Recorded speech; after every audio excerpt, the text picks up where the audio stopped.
I really need to organize these gloves and mittens.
My chickens aren't very friendly.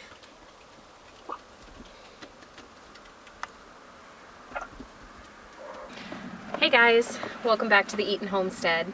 I wanted to talk today a little bit about chickens. So our chicken journey, I don't think I've ever really talked about our story, but we started keeping chickens maybe a year and a half ago.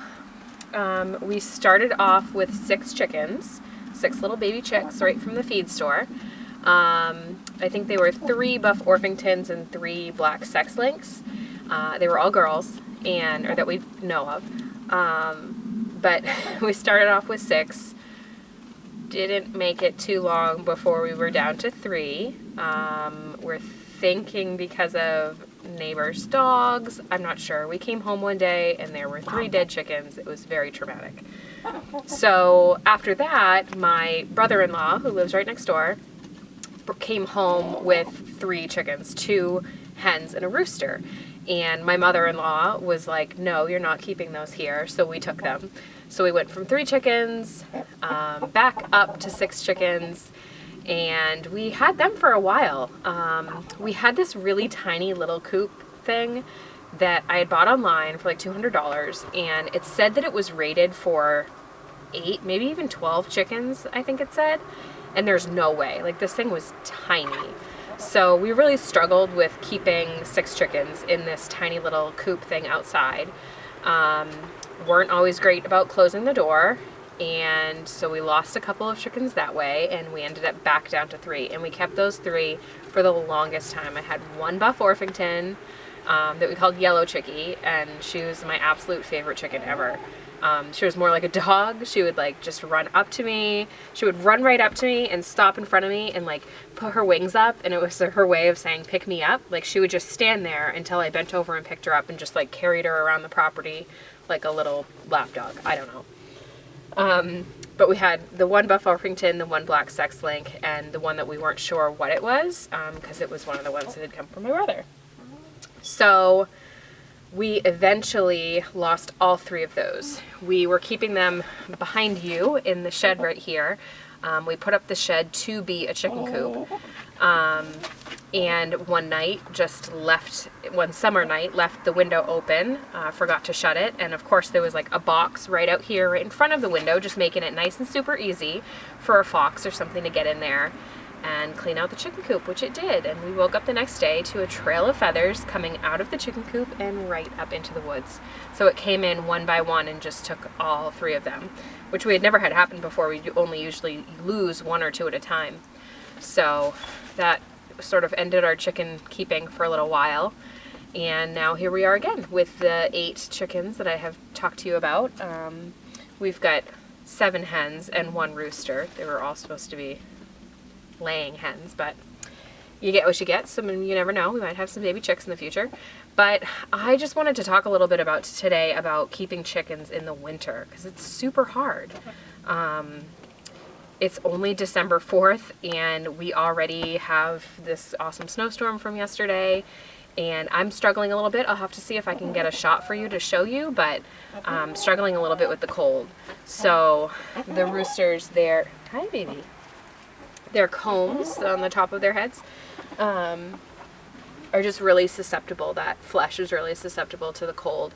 So I came out here the other night and I noticed that a couple of them, especially the rooster because his is so big, were bleeding like right on the tips of them. So it's getting too cold out here for them.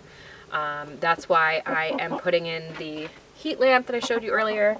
I don't recommend heat lamps. I don't love the idea of having to do it just because I know that they are dangerous. They can start fires, so that's not cool, but I'm gonna do my best to hook it up in a safe way, and hope for the best, because I can't just let him freeze out here. I feel too bad. The poor rooster, the tips of his comb have all turned black now, so they're just getting frostbitten.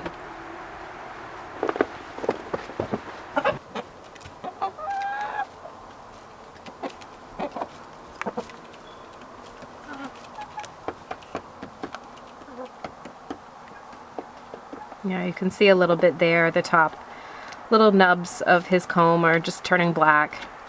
We've had this happen before. It's really hard to prevent. This is Maine. It's really cold up here. So we do the best that we can, but I'm gonna see if I can make some modifications here to make these guys a little more comfortable. More comfortable also equals more eggs. They slow down their laying in the winter time when they get cold. So, usually I would be getting like 4 or 5 eggs at least a day from these girls, and I got 2 today. So, let's see what we can do.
So what you didn't get to see just a second ago was me climbing over all of the junk in our garage to try and get that extension cord plugged in.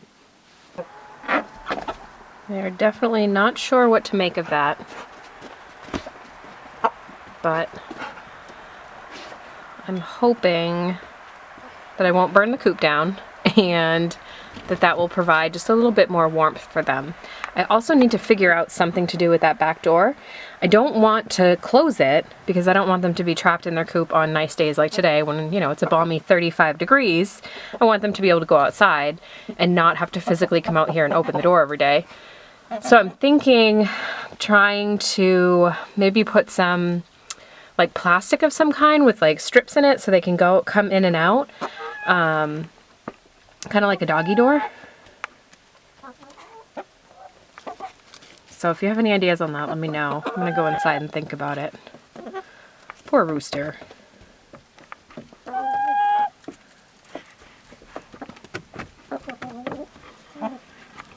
Her comb seems to be all right. It's funny how different breeds react differently.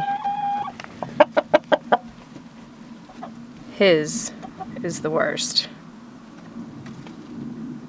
Okay.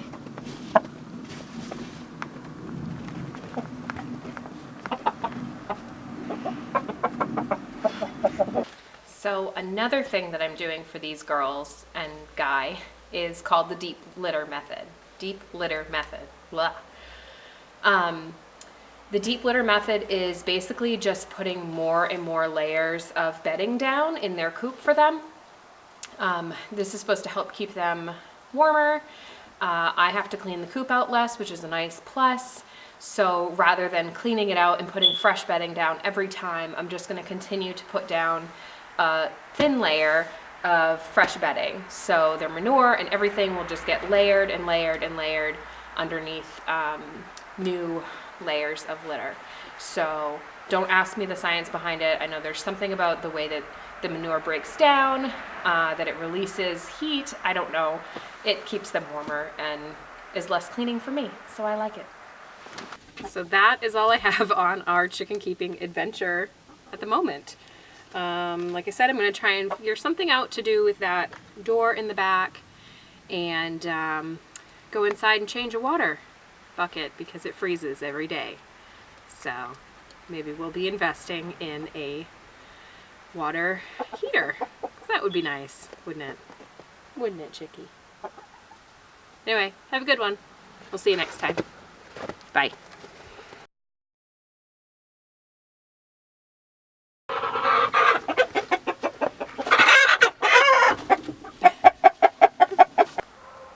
She keeps biting me.